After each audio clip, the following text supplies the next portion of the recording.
The video footage We shook need as to the address woman the filming elephant from in her the Honda room. Accord This adjusted her cannot grip on her continue as it iPhone. has. Thank you August so much heat for your rippled help. How off much the do we owe I-80 you? No problem, ma'am. asphalt This in should cover the waves initial that look over. We'll distorted need to assess further everything once the engine beyond cools down. 50 feet Ma'am? shimmering air that turned the backed-up traffic into a mirage of brake lights and frustration.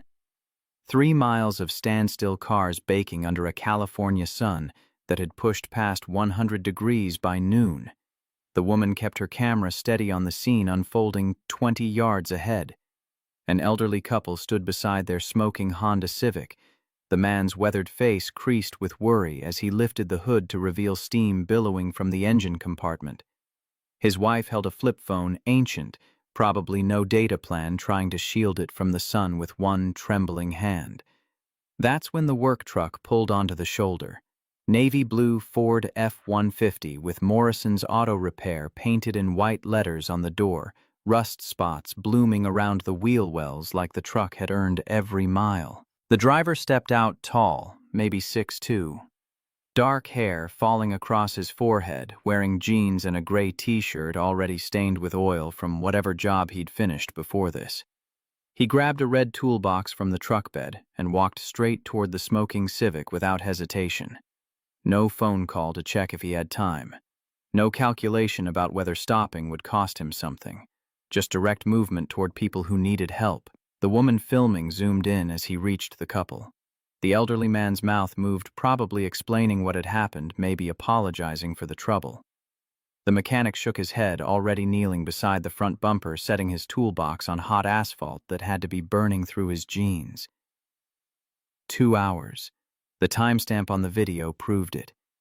2 hours in heat that made the air feel solid sweat soaking through the mechanic's shirt until it clung to his back and shoulders. He worked methodically, checking hoses, testing connections, disappearing under the hood until only his legs were visible. Twice he walked back to his truck for additional tools. Once he poured water from his own cooler into the Civic's radiator, sacrificing his drinking supply. Cars crawled past in the one open lane. Drivers stared. Some honked their approval. Most just kept going, grateful the delay wasn't their problem. Finally, the mechanic straightened, wiping his hands on a rag that was beyond saving. He spoke to the elderly couple, words the video couldn't capture, but his body language made clear. The car was fixed. Temporary repair, but enough to get them somewhere safe. The elderly man reached into his back pocket and pulled out a wallet. His hands shook as he extracted bills, maybe $200, judging by the thickness. Everything he had, probably. He held it toward the mechanic with the desperate gratitude of someone who knew exactly how close they'd come to being stranded without options. The mechanic looked at the money for 3 seconds. Then he pushed the man's hand back, gently shaking his head. His mouth formed words the camera barely caught, but the woman filming whispered them through her tears. "Just glad you're safe. Get that looked at properly in Fairfield." The elderly couple tried again. The man's wife stepped forward, adding her voice to her husband's. The mechanic kept refusing, kept smiling, kept treating them like the money was an insult to something bigger than a transaction. Eventually, he climbed back into his F-150 and pulled away, leaving the couple standing beside their running Civic, looking like they'd witnessed something rare. The video ended there, but the woman who'd filmed it posted it that night with a caption that went viral by morning. "There are still good people in this world." 3.2 million views in 72 hours. Comments flooded in about faith in humanity restored, and real heroes don't wear capes, and this is what America should be. News stations reached out. Morning shows wanted interviews. The mechanic's phone number visible on his truck door in the video started receiving calls from people who wanted to pay him. Thank him. Hire him for their own repairs. Jake Morrison ignored every single one. He was already under another car by the time the video hit 1 million views, doing what he'd always done, fixing what was broken. Charging what was fair, going home at the end of the day with grease under his fingernails and the quiet satisfaction of work done right. 3 months later, on a Friday evening in November, he was finishing a transmission job on a 1998 Honda Civic when the bell above Morrison's Auto Repair chimed for the last time that day. The fluorescent lights overhead flickered like they'd been threatening to die for the past decade. One had been out completely for 6 weeks. Jake kept meaning to replace it, but somehow never found the time. The shop smelled like motor oil and old coffee, the pot on the corner desk down to its last inch of sludge that had been sitting there since 10 that morning. Concrete floor stained with decades of leaks that no amount of scrubbing would ever fully erase. An American flag hung on the back wall above a calendar from the Giants' 2014 World Series run. Jake didn't look up from the engine. His hands were elbow-deep in the Civic's inner workings fingers, tracing the problem he'd been chasing for the past hour. The car belonged to a high school teacher in East Oakland who'd already been quoted $1,200 at a dealership for a repair Jake knew would cost half that. Tony emerged from the back office, wiping his hands on a rag that matched the futility of Jake's. 53 years old, with 2 kids at San Jose State, and the kind of face that showed every mile of the years he'd spent turning wrenches. He'd worked for Jake since the shop opened 6 years ago. Reliable, skilled, understood that fast and right weren't the same thing. "You turning away customers again?" "We're closing in 20 minutes. Jake's voice came muffled from under the hood. The bell meant someone had walked in, but the clock on the wall read 5:45, and he'd already put in 11 hours. "If it's not an emergency, they'll have to come back Monday." Real quick doesn't exist. Done right or not done at all. Silence from the front of the shop. Not the usual response. Most people either left or started explaining why their situation qualified as urgent. This person just stood there waiting with a patience that made Jake curious enough to finally look up. The woman in his doorway didn't belong. That was the first thought anyone would have, not cruel, just observational fact. She wore a cream-colored blazer that probably cost more than Jake's monthly rent on the apartment above Mrs. Chen's restaurant next door. Dark jeans that fit like they'd been tailored specifically for her frame, which they probably had been. Heels that put her close to 5'10", clicking against oil-stained concrete that had never seen footwear like that. Her hair was pulled back in a way that looked effortless, but Jake had learned enough from watching Emily get ready to know that effortless usually took work. She held herself like armor. Shoulders back, chin level, eyes steady, behind the kind of control that came from years of practice. But Jake had spent enough time reading people customers lied about what they'd done to their cars, had to learn to see past what they showed you to notice the tremor in her hands. Slight, the kind you'd only catch if you were paying attention. Her eyes, dark brown and sharp, held something he recognized too well. Desperation. The specific kind that came from being surrounded by people, but utterly alone. Tony had disappeared back into the office, probably sensing this wasn't a conversation about spark plugs. Jake straightened, tossing his rag onto the workbench. He was tall, just over 6 feet, with the kind of build that came from actual labor rather than gym memberships. Dark hair, perpetually messy face, unshaven because he'd stopped caring about that kind of thing years ago. His clothes carried the evidence of a long day fixing other people's problems. "Then what are you here for?" The woman took a breath, and Jake watched her make a decision. Whatever she was about to say, she'd been rehearsing it. Probably practiced in her car on the drive over. Her knuckles whitened slightly around the designer purse she carried. "My name is Madeline Sterling." Her voice was controlled, boardroom ready. The kind of voice used to giving presentations to people who mattered. "And I need to hire you for the weekend." Jake raised an eyebrow. "Lady, I don't know what kind of mechanic work you think requires a weekend, but I don't need a mechanic." The words cut through his sentence, cleanly surgical. "I need a boyfriend." The shop fell silent except for the hum of dying fluorescent lights and the distant sound of traffic on the street outside. Jake stared at her. Then he laughed, short, sharp sound with no humor in it. "You've got the wrong place." He turned back to the Civic, dismissing her. "Whatever this is, I'm not interested." "Please." The word came out softer than she'd intended. Jake heard her flinch at her own vulnerability. He paused, hands on the Civic's hood, not looking at her, but listening. "Just hear me out. 5 minutes. That's all I'm asking." Something in her voice made him stop. He'd heard a lot of things in his 34 years. Lies from customers trying to avoid paying for damage they'd caused. Promises from people who meant well but couldn't follow through. Threats from the occasional drunk who didn't like being told the repair would cost more than they wanted to hear. Pleas from the elderly couple on I-80 when they'd tried to pay him. But there was a quality to her desperation that felt different. Honest, maybe. Or maybe just broken in a way he understood. He turned around, crossed his arms, leaned against the Civic. 5 minutes. Talk. Madeline Sterling took another breath and gathered herself like someone preparing for battle. "I come from a family that measures worth in dollars and legacy. Every year we have a gathering 3 days at the family estate in Napa Valley. Everyone brings their partners, shows off their achievements, quietly tears each other apart under the guise of civility. I've attended alone for the past 5 years. Jake didn't say anything, just listened, reading her body language, the way she shifted her weight every 15 seconds, the way her right hand kept adjusting the strap of her purse even though it was already positioned correctly. Every single time I'm reminded that despite everything I've accomplished professionally, I'm considered incomplete because I don't have someone standing next to me." Her voice steadied, shifting into what Jake recognized as a business pitch. "This year I can't do it alone again."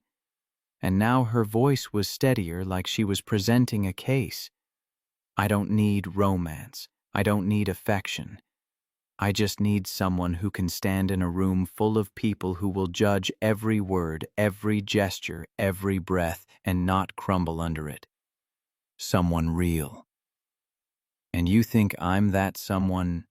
Jake kept his voice neutral. "You don't know anything about me." "Actually, I do." That made Jake go still. Madeline reached into her purse, expensive leather thing that probably had its own insurance policy, and pulled out her iPhone. A few taps later, she turned the screen toward him. Jake recognized the video immediately. 3 months old now, but still circulating on social media whenever someone needed to restore their faith in humanity. The view count had passed 3 million last he'd checked, not that he was checking. He'd stopped looking after the first week when his phone wouldn't stop ringing with media requests and strangers wanting to know his life story. The footage showed him on I-80 100-degree heat spending 2 hours fixing a Honda Civic for an elderly couple who'd been stranded. Showed him refusing their money. Showed him treating them with dignity when he had absolutely nothing to gain from it. "I saw this video the day it was posted." Madeline's voice had gone quieter, more genuine. She put her phone away and met his eyes. "I watched you spend 2 hours in 100-degree heat helping complete strangers. I watched you refuse money from people who clearly didn't have much to give. I watched you treat them with dignity and kindness when you had absolutely nothing to gain from it." She paused, choosing her next words carefully. "That's why I'm here. Because I need someone who understands that kindness isn't a transaction. Someone who won't be impressed by wealth or intimidated by my family's status. Someone who will just be real." Jake studied her for a long moment. The shop was quiet except for the buzz of those dying lights and the distant sound of traffic on the street outside. On the desk in the corner office, visible through the doorway, a photograph sat in a simple frame. A young woman with a bright smile standing in front of this same shop on opening day 6 years ago. American flags in the background, a mayor he'd never met cutting a ribbon. Emily. The reason he'd opened Morrison's auto repair in the first place. The reason it had felt like betrayal to care about anything else after she was gone. "What's the catch?" he asked finally. "No catch. I'll pay you." "No." The word came out harder than he'd intended. "If I do this, and that's a big if, it's not for money." Madeline blinked, genuinely surprised. "I don't understand." I don't need your money. Jake's voice was flat, factual. I've got enough to pay my bills and keep this place running. That's sufficient. If I agree to this, it's because I choose to, not because you paid me to. For the first time since she'd walked into his shop, Madeline Sterling looked caught off guard, not calculating his angle or reading his intentions. Just surprised. Genuinely surprised. Why would you choose to? Jake considered the question. Why would he? His life was simple, predictable. Work from 7 to 6 5 days a week. Sometimes Saturdays when the backlog got heavy. Go upstairs to the apartment that overlooked the street. Heat up whatever Mrs. Chen had left in a container outside his door. Fall asleep, watching whatever game was on. Wake up and do it again. Keep his head down, his hands busy, his heart carefully locked away where it couldn't be damaged again. Getting involved in some wealthy woman's family drama was the exact opposite of simple. But there was something in her eyes, that specific kind of loneliness that came from being surrounded by people who looked at you but never actually saw you. He'd felt that way at Emily's funeral, standing in the rain, while people offered condolences that all sounded the same. While her family from back east had sized him up and found him wanting the mechanic who'd convinced their daughter to stay in Oakland instead of returning to Connecticut where she belonged. He'd felt that way for 6 years, until it became normal, until a loan stopped feeling like a problem and started feeling like safety. Because, he said slowly, picking up the photograph from his desk and looking at Emily's face, I think you're telling the truth. And I think you actually need help. Real help. There's a difference. He set the photo down gently, turning back to face Madeline. My uncle, the man who raised me after my parents died in a car accident on Highway 50 when I was 10, he taught me that integrity is doing the right thing when nobody's watching. He fixed cars in Sacramento for 40 years. Never once overcharged someone just because he could. Never turned away someone who genuinely needed help, even if they couldn't pay. Jake could still see his uncle's shop smaller than this one, could still smell the specific combination of oil and coffee and the cigars his uncle smoked on lunch breaks, could still hear his voice. Some debts can't be paid with money, Jake, only with time and attention and giving a damn. I lost someone who mattered. Jake's voice had gone quieter. I spent 6 years keeping everyone at arm's length. You walking in here, I recognize what I see in your eyes. You're surrounded by people who look at you but never actually see you. Madeline's armor cracked, just slightly but enough. Yes. The word came out barely above a whisper. Jake watched a tear track down her cheek before she caught it, wiping it away with the back of her hand like she was angry at herself for the display of weakness. So, you'll do it. One condition. Jake's voice was firm again. If at any point during this weekend I think you're playing me, using me for some game I don't understand, or putting on a show for people who don't matter, I walk. No explanation, no second chances. I just leave. That's fair. And no money. Jake repeated it like she might not have heard him the first time. Not a dollar. This isn't business. Then what is it? Jake picked up his rag again, more out of habit than need. Anything to give his hands something to do. I guess we'll find out. When's this thing happening? Next weekend, Friday through Sunday. The estate is about 2 hours north of here in Napa Valley wine country. Of course it is. Jake's voice was dry, then louder. Fine, I'll need your number to coordinate details. They exchanged information, and Jake found himself looking at a contact that simply read Madeline Sterling with a 415 area code. San Francisco. No company name, no title. Just a name and a number. Thank you. The relief in Madeline's voice was palpable, like she'd been holding her breath since walking through his door. You have no idea what this means to me. Probably not, Jake agreed. But I'm starting to get the picture. Madeline turned to leave her heels clicking against concrete. She paused at the door, one hand on the frame. That couple you helped on the highway. Did you ever find out what happened to them? Jake shrugged. Never asked. Wasn't helping them, so I'd get a story out of it. Madeline smiled. A real smile this time, not the polished version she'd walked in with. The armor was still there, but he could see the person underneath it now. No, I don't suppose you were. After she left, Jake stood in his empty shop for a long time staring at his phone. The smart thing would be to text her right now and cancel. Whatever mess she was walking into, it wasn't his problem. He had his own ghosts to manage his own wounds that still hadn't fully healed. But he didn't cancel. Instead, he went back to the Honda Civic and finished the job he'd started. Found the issue-worn clutch that would need replacing eventually, but could wait another few months if the teacher was careful. Wrote up an invoice for $400 instead of the $800 it would have cost at a dealership.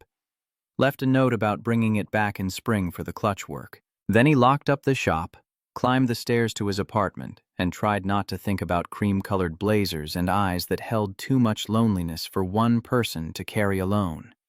The week passed in the rhythm Jake had built his life around. Monday through Friday, 7 to 6.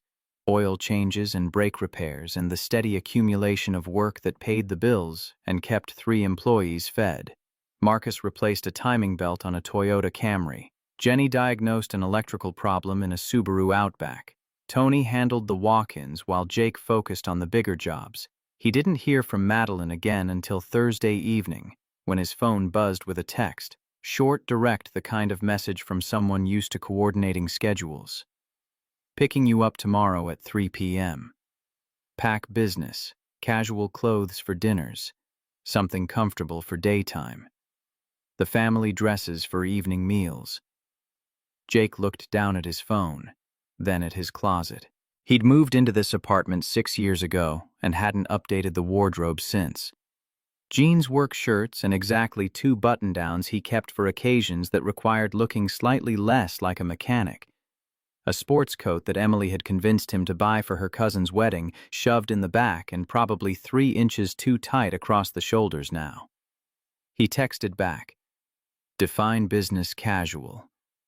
The response came 30 seconds later. "Do you own a blazer?" Jake, number Maddie. "I'll handle it. What's your size?" Jake stared at his phone. The smart thing, the independent thing would be to refuse.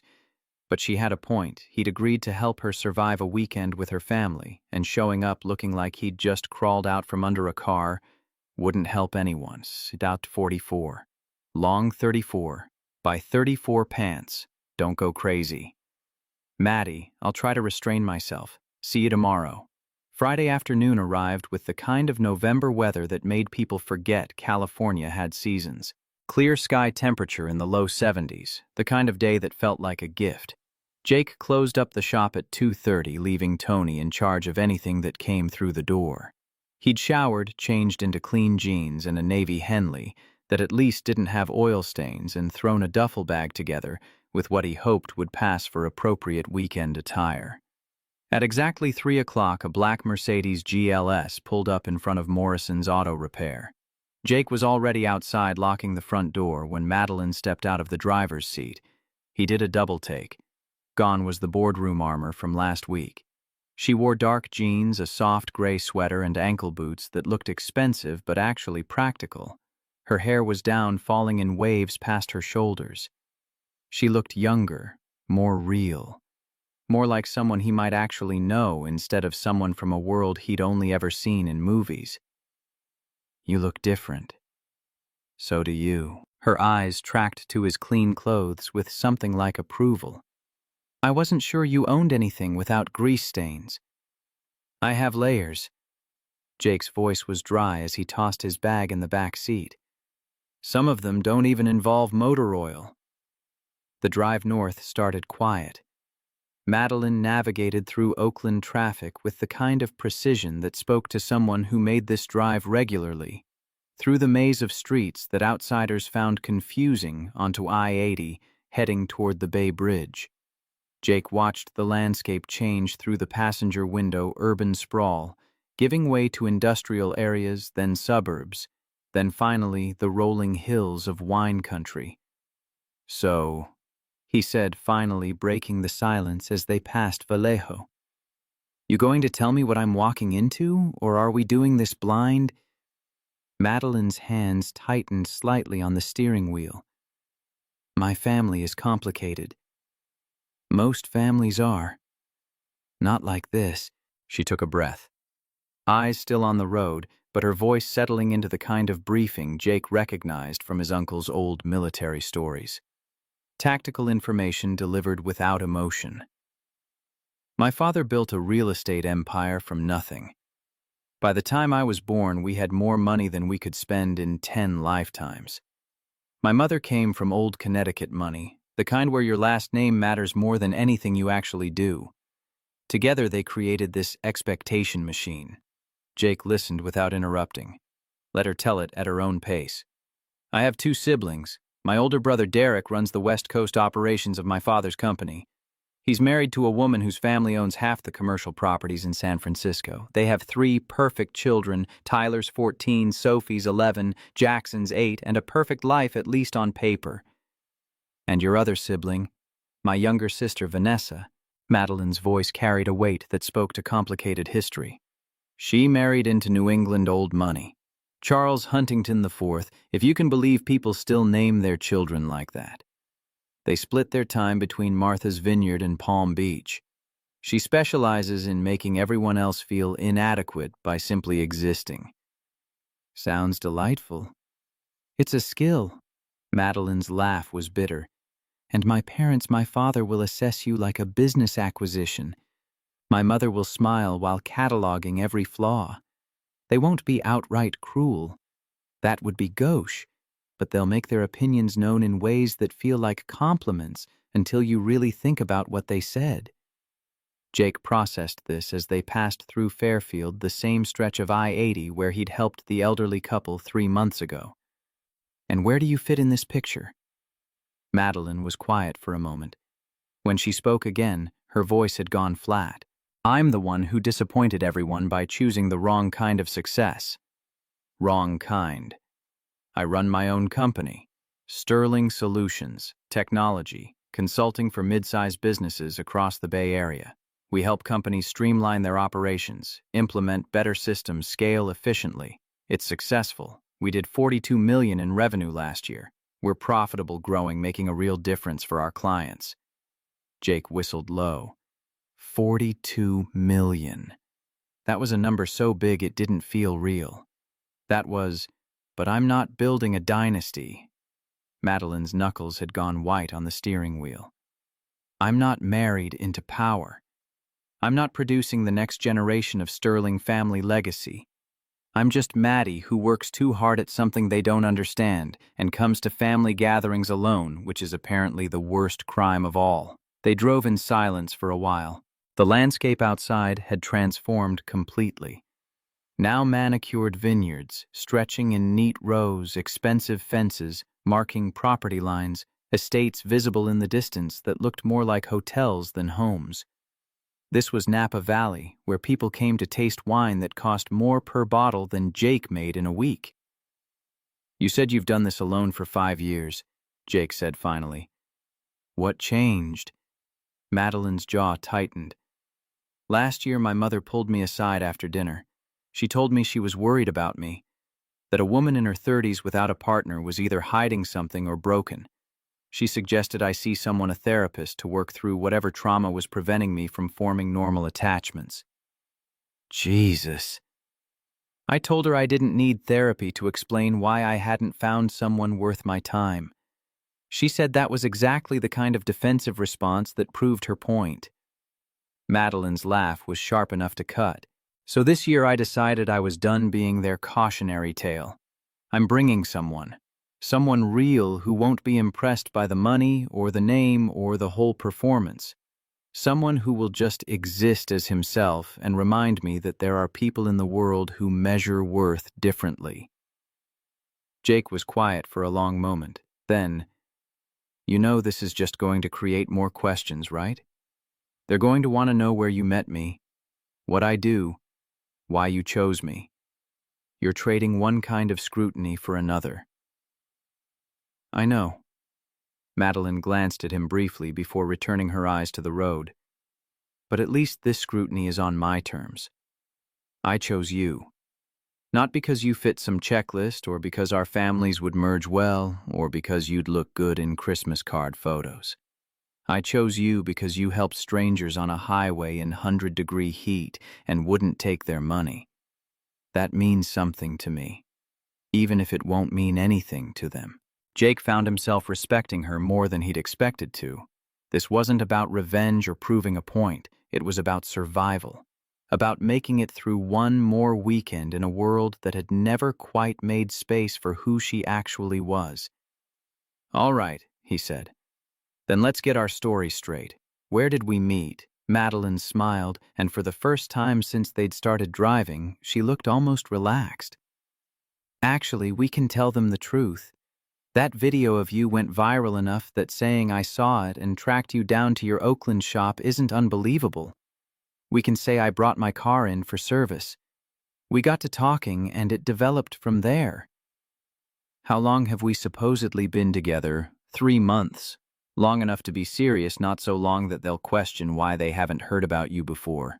What else do I need to know? For the next hour, as vineyards rolled past the windows and the sun began its descent toward the horizon, Madeline briefed him on her family's social dynamics.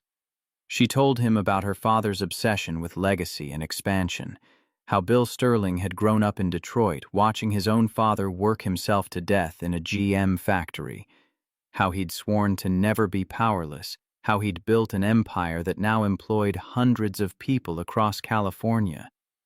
She told him about her mother Patricia's suffocating concern, disguised as care, the way Connecticut old money viewed anyone without the right pedigree as fundamentally lesser. She told him about Derek's competitive streak and how he measured everything against his father's approval. About Vanessa's casual cruelty dressed up as sophistication, the way she wielded her aristocratic marriage like a weapon. She told him about family dinners where every conversation was a negotiation, about the way they kept score of achievements and failures with the precision of accountants, about the unspoken rule that vulnerability was weakness and weakness was unforgivable. And as Jake listened, he began to understand why this woman had walked into his shop looking for help. She wasn't running from her family's wealth or status. She was running from their emptiness. One more thing. Madeline's voice pulled him from his thoughts as they turned off the highway onto a smaller road lined with oak trees. My family doesn't know what I do for a living. Not really. They know I run a company, but they think it's small. Cute. A hobby that keeps me busy. But you did $42 million in revenue last year. We employ 67 people. We've transformed operations for over 200 Bay Area companies. But I don't talk about it at family gatherings because the moment I do, my father will want to acquire it. Derek will want to compete with it, and my mother will find some way to turn my success into evidence of my inability to balance work and personal life. Jake let out a low whistle. You're not just successful. You're legitimately successful. Does that change things? Should it? Madeline looked at him. Really looked at him, taking her eyes off the road, longer than was probably safe. For most people, yes. Good thing I'm not most people. They drove in comfortable silence after that until the road began to climb into hills that were manicured rather than wild. The vineyards here were pristine. The fences decorative iron instead of practical wire. The estates visible in the distance looking like they'd been designed by architects who'd never worried about budgets. Finally, Madeline turned through a gate that opened automatically at their approach, some kind of sensor system that Jake didn't bother trying to understand. The driveway was lined with California oaks leading to a house that made Jake bite back a curse. Not a house, an estate, sprawling stone and glass that looked like it belonged in a magazine spread about how the other half lived. The main structure was 3 stories of elegant architecture with wings extending on either side. Terrace gardens were visible in the fading light, perfectly maintained by people who were probably paid more than Jake made in a year. The whole thing overlooked vineyards that stretched to the horizon, Cabernet Sauvignon vines heavy with grapes ready for harvest. "Home, sweet home." Madeline's voice was thick with irony as she pulled up to the circular driveway. Other vehicles were already parked. A Bentley Continental GT that probably cost more than Jake would make in his entire life. A Range Rover that gleamed like it had never seen actual off-road use. A Tesla Model X with custom rims. Through the massive windows, Jake could see people moving around inside elegant figures in expensive clothes, preparing for whatever performance the weekend required. Madeline put the car in park, but didn't move to get out. Her hands were still on the steering wheel, knuckles white breathing, carefully controlled. Last chance to run. Her voice was quiet. Jake looked at the house, then at her. "You running?" "I don't have that option." "Then neither do I." He reached for his door handle, then paused. "Hey, Madeline?" She turned to look at him, and in the fading light, he could see the fear in her eyes. Real fear, the kind that came from walking into a place where you'd been hurt before and knowing you were about to be hurt again. "Whatever happens in there," Jake said, "remember that you asked me here because you wanted someone real. So that's what I'm going to be. Real. Myself.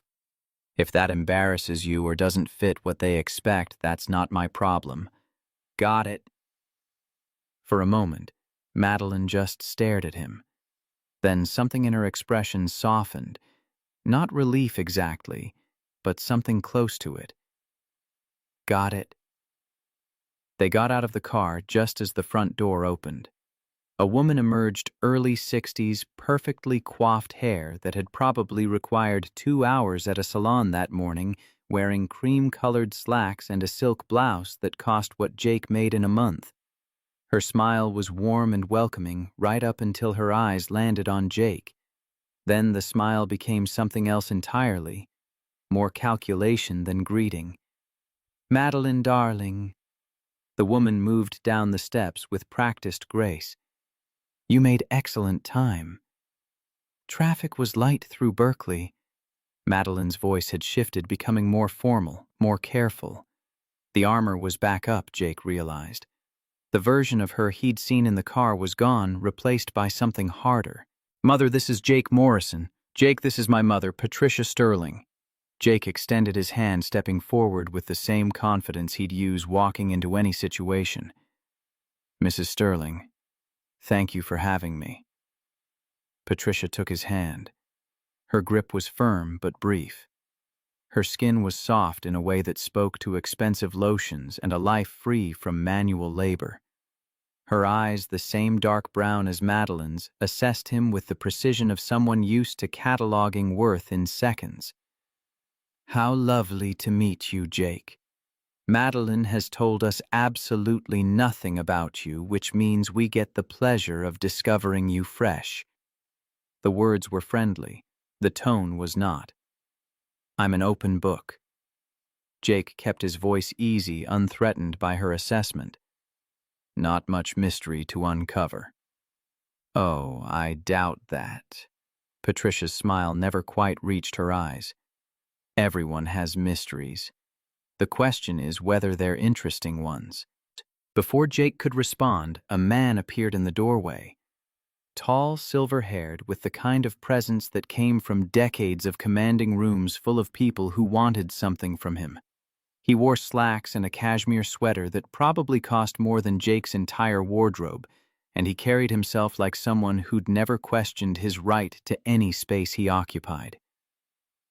"Madeline." His voice was deep, measured. "And this must be the mysterious boyfriend we've heard so little about." "Father." Madeline's voice had gone even more controlled. "This is Jake Morrison. Jake, my father, William Sterling." Bill Sterling descended the steps with confidence that bordered on ownership, not just of this property, but of the entire situation. His handshake was firm. A test, Jake realized, seeing how hard Jake would squeeze back whether he'd try to compete or defer. Jake matched it exactly, not competing, not yielding. Equal. Bill's eyebrow rose slightly. Firm grip. That's good. Shows character. Or just that I work with my hands. And what is it you do exactly? Jake met his eyes steadily. I'm a mechanic. I own Morrison's Auto Repair in Oakland. The silence that followed was deafening. Patricia's smile froze in place like someone had pressed pause. Bill's expression didn't change, but something flickered in his eyes, surprise maybe, or disappointment, or the kind of calculation Jake had seen in his uncle's eyes when sizing up whether a car was worth fixing. From inside the house, Jake heard someone laugh. The sound cut off abruptly like they'd been shushed. A mechanic. Bill repeated the word slowly, testing it. How practical. Someone has to keep people's cars running. Indeed. Patricia's voice had gone bright in a way that felt dangerous. How wonderfully down-to-earth, Madeline, you've always had such an interesting way of surprising us. Before Madeline could respond, another voice cut through the tension. Well, our baby sister actually brought someone. I didn't think this day would ever come. A man emerged from the house mid-40s, expensively dressed in slacks and a cashmere sweater that matched his father's dark hair going distinguished at the temples. Behind him came a woman who looked like she'd stepped out of a society magazine, perfectly assembled in a way that suggested hours of preparation to look effortlessly elegant. And behind them, 3 children, teenager wearing a Stanford t-shirt, looking skeptical younger girl, carrying an iPad studying Jake with open curiosity, and a small boy whose eyes had locked onto Jake's F-150 truck with something close to wonder. Derek? Madeline's voice was carefully neutral. Jake, this is my brother Derek, his wife Amanda and their children, Tyler, Sophie, and Jackson. Derek looked Jake up and down with the kind of assessment that reduced a person to their market value. Amanda's smile was sharp enough to cut glass. The kids hung back watching. A mechanic from Oakland. Derek's voice carried something Jake couldn't quite identify. Not quite mockery, not quite curiosity. How refreshingly blue-collar. Tell me, Jake, where exactly did you two meet? At my shop. Jake kept his answer simple, direct. Madeline brought her car in for service. We got to talking. How romantic. Amanda's voice dripped with something that definitely wasn't sincerity. Car trouble leading to love, like something out of a Hallmark movie. Life's stranger than fiction sometimes. Indeed it is. This voice came from inside female, carrying a faint accent that spoke to East Coast boarding schools and summers in places Jake had never been. A woman descended the grand staircase, visible through the open door. Younger than Derek, older than Madeline, with the kind of beauty that came from expensive maintenance and genetic luck. I'm Vanessa, the sister who made the sensible choice of marrying well rather than working herself to exhaustion. Behind her, a man appeared, a tall, perfectly groomed, wearing a watch that probably cost more than Jake's truck. He looked at everyone with the kind of boredom that suggested he'd rather be anywhere else. Charles Huntington IV. Jake assumed. New England aristocracy playing at being present.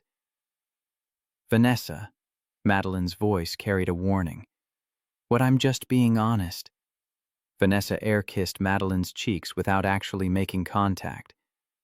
And you must be the famous Jake. My goodness, Maddie, he's even more rugged than I imagined. Very authentic. The way she said authentic made it sound like an insult. Jake had spent exactly 5 minutes with the Sterling family, and he already understood why Madeline had walked into his shop looking desperate. These people didn't have conversations. They had verbal fencing matches where every word was chosen to draw blood while maintaining plausible deniability. Why don't we get you both settled? Patricia suggested, gesturing toward the house with the kind of authority that expected immediate compliance. Dinner's at 7, business casual as always. I'm sure Madeline can help you navigate our dress code, Jake. I'm sure she can. Jake picked up both his duffel bag and Madeline's weekend bag from the car. The weight was nothing compared to the transmission he'd carried into his shop earlier in the week, but he saw Patricia's eyes track the gesture old-fashioned manners that didn't quite fit with her assessment of him. As they walked into the house, Derek fell into step beside Jake. So, a mechanic. That's honest work. It pays the bills. I'm sure it does, though I imagine the bills are quite different in your world than in ours. Derek's smile was friendly. His eyes were not. How long have you and Madeline been seeing each other? About 3 months. Funny. Derek's voice stayed light, conversational. She hasn't mentioned you once in our weekly calls. Jake kept walking, refusing to take the bait. Maybe she wanted to keep something private for once. Or maybe she wanted to make sure you were worth mentioning before she subjected you to the Sterling family experience. Derek's smile sharpened. We can be a bit intense. I've noticed. Have you? Derek laughed. Well, you haven't seen anything yet. Wait until dinner. That's when things get really interesting. They reached the grand staircase marble and wrought iron that probably came from some European castle, and Madeline touched Jake's arm. We're in the East Wing. I'll show you to your room. Rooms? Patricia corrected gently, following them up the stairs. We've put Jake in the blue room right next to yours, dear. I know you're modern young people, but this is still my home, and we do maintain certain standards.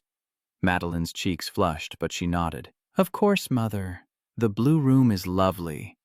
As they climbed the stairs, Jake could feel multiple sets of eyes on his back, assessing, judging, cataloging every detail for later discussion. He'd walked into situations before that felt hostile, angry customers, the occasional drunk looking for a fight, but this was different. This was refined hostility, polished, dangerous in ways that had nothing to do with physical threat and everything to do with the kind of social warfare he'd never learned to fight. Madeline led him down a hallway lined with expensive art and family photos that looked more staged than lived. She stopped at a door, pushing it open to reveal a bedroom that was bigger than Jake's entire apartment. Floor-to-ceiling windows overlooked the vineyard. A king-sized bed dominated one wall. The attached bathroom was visible through an open door, all marble and fixtures that probably came with price tags Jake didn't want to imagine. This is the blue room. Madeline's voice was flat, exhausted. Jake set his bag down on a chair that looked like it belonged in a museum. Then he turned to face her, really looking at her for the first time since they'd arrived. The armor was cracking. He could see it in the way her shoulders had started to curve inward, the way her hands trembled slightly before she shoved them in her pockets. Your family's intense is like saying the ocean's damp. Madeline closed the door behind them and leaned against it, and suddenly all the exhaustion was visible. The performance dropped completely. I'm sorry. I knew they'd be difficult, but don't apologize. Jake cut her off. You warned me. I went in with eyes open. He studied her face, seeing past the makeup and the careful presentation to the person underneath. You okay? I've had warmer welcomes at dental appointments. Jake surprised himself by laughing. Yeah, I got that impression. Your brother's a piece of work. Derek sees everyone as either competition or a resource. You're currently being evaluated for which category you fall into. And your sister, Vanessa, measures her worth by how thoroughly she can make others feel inadequate. It's her only real skill. Madeline pushed away from the door, moving to the window. California sunset was painting the vineyard in shades of gold and amber. I should let you get settled. Dinner's in an hour. She started toward the door, but Jake's voice stopped her. Hey, she turned back. We survived the first 5 minutes. That's something. Madeline's smile was small but genuine.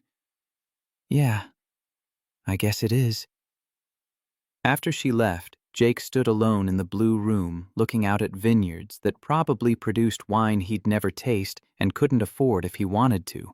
He thought about his apartment above Mrs. Chen's restaurant, about the simple life he'd built brick by careful brick after losing everything that mattered, about Emily's photograph on his desk and the way guilt felt like betrayal every time he thought about caring for someone new. This weekend was going to test every wall he'd built around his heart.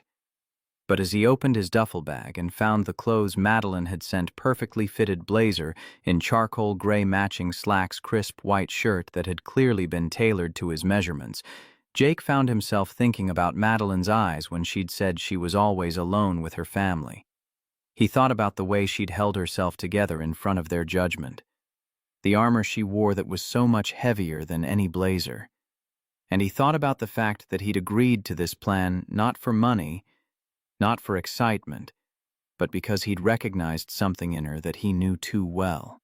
The loneliness of being surrounded by people who looked at you but never actually saw you. Jake checked his reflection in the mirror, the mechanic from Oakland wearing clothes worth more than his monthly rent, about to have dinner with people who measured worth in dollars and legacy. Well, he said to his reflection, this should be interesting. Then he opened the door and went to face whatever the Sterling family had planned for dinner, knowing that the real test wasn't about surviving their questions or their judgment. It was about helping one woman feel less alone for one weekend. And that, Jake thought as he walked down the hallway toward the sound of cultured voices and clinking crystal, was something he could do, even if it cost him more than he was ready to admit. The basketball bounced across asphalt with the irregular rhythm of a cheap ball losing air. Jake found the source of the sound by following laughter, young voices, competitive but not mean. Around the side of the estate, past ornamental gardens that probably required a full-time staff, a regulation court had been built into the hillside. Professionally surfaced LED lighting already coming on as dusk settled over Napa Valley. 3 kids. The teenager in the Stanford shirt Tyler was dribbling with decent form, showing off for his younger siblings. Sophie sat cross-legged on the sideline with her iPad, but her eyes tracked the game instead of the screen. Jackson, the 8-year-old, was trying to guard his brother despite being half his height. Jake had changed into jeans and a button-down the blazer left upstairs because dinner was still 40 minutes away, and he'd rather meet the kids before facing the adults again. The ball rolled toward him as he approached, and he caught it without thinking. Tyler stopped mid-dribble, surprised. "Lucky catch!" Jake spun the ball in his hands, once feeling the weight, then stepped to the three-point line and shot. The ball arced perfectly, swishing through without touching the rim. Tyler's expression shifted from skeptical to grudgingly impressed. "Okay, lucky shot. Try me." Jake passed the ball back. They played one-on-one while the California sky darkened from gold to purple. Tyler had skills someone had paid for, coaching probably expensive camps in the Bay Area, but Jake had grown up playing pickup games in Sacramento where being tall wasn't enough if you couldn't handle actual defense. He didn't embarrass the kid, but he didn't let him win either. "You're the mechanic." Tyler drove toward the basket, Jake staying with him. "That's different. You sound like your parents." Jake blocked the shot without fouling. "Got your own opinions or just repeating theirs?" The ball bounced away and Jackson retrieved it, holding it like a prize. Tyler's face flushed, but something in his eyes shifted.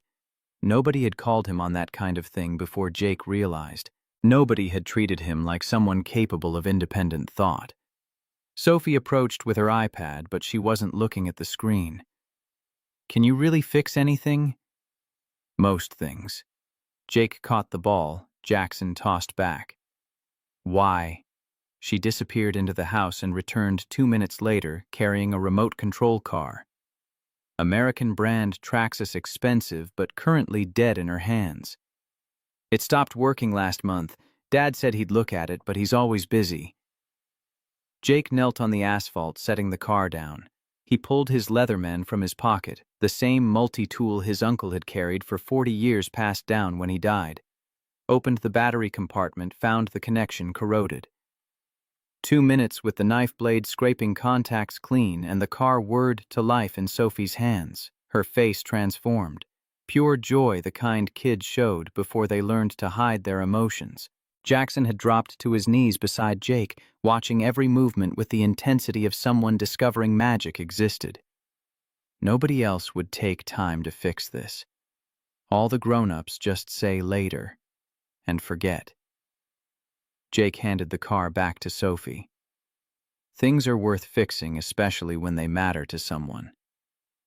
Thanks, Jake. You're nice. For a mechanic, Tyler added, but the edge was gone from his voice. He shot the basketball, missed, grabbed the rebound. Wanna keep playing? They played until Patricia's voice cut through the evening air, calling everyone to get ready for dinner. The kids scattered toward the house, Sophie clutching her resurrected car. But Tyler paused at the door. Jake, that was actually cool, the car thing. Your sister was happy. That's what matters. Tyler nodded like Jake had said something profound instead of obvious. Then he was gone and Jake was left alone on the basketball court as the last light faded from the sky. The dining room could have comfortably seated 30. Tonight it held 12 around a table that gleamed with crystal and silver, lit by chandeliers that cast everything in warm light that felt anything but warm. Jake sat to Madeline's left, directly across from Vanessa and Charles. Derek and Amanda flanked Bill at the head of the table. Patricia presided from the opposite end like a queen surveying her court. And the kids were there, not banished to eat elsewhere like Jake had expected. Jackson had claimed the seat next to Jake deliberately. Sophie sat across from him, and Tyler was at the far end but close enough to watch everything.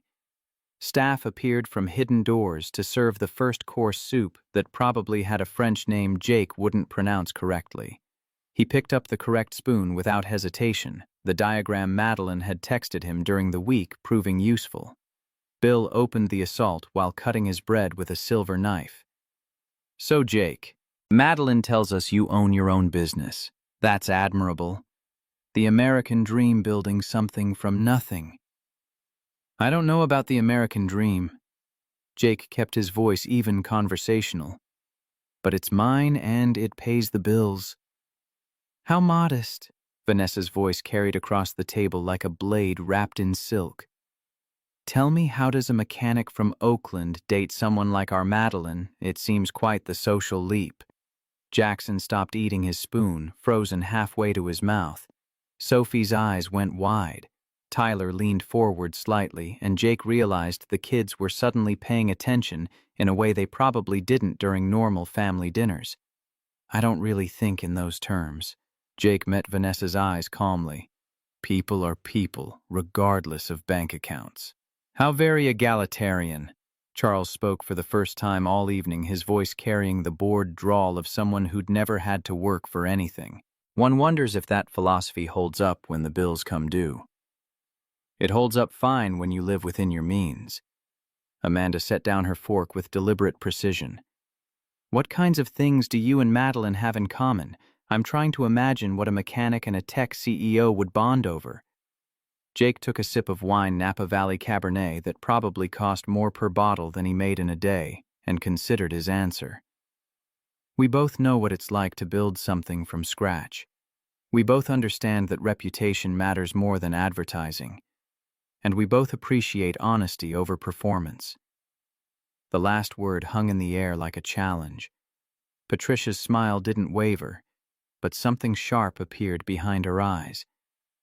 Honesty is certainly important, though I've always believed that courtesy and honesty can coexist beautifully when one has sufficient practice. I'm sure they can. Jake's voice stayed level. I just prefer to spend my time fixing engines instead of perfecting diplomatic language. Derek laughed, sharp, sudden sound.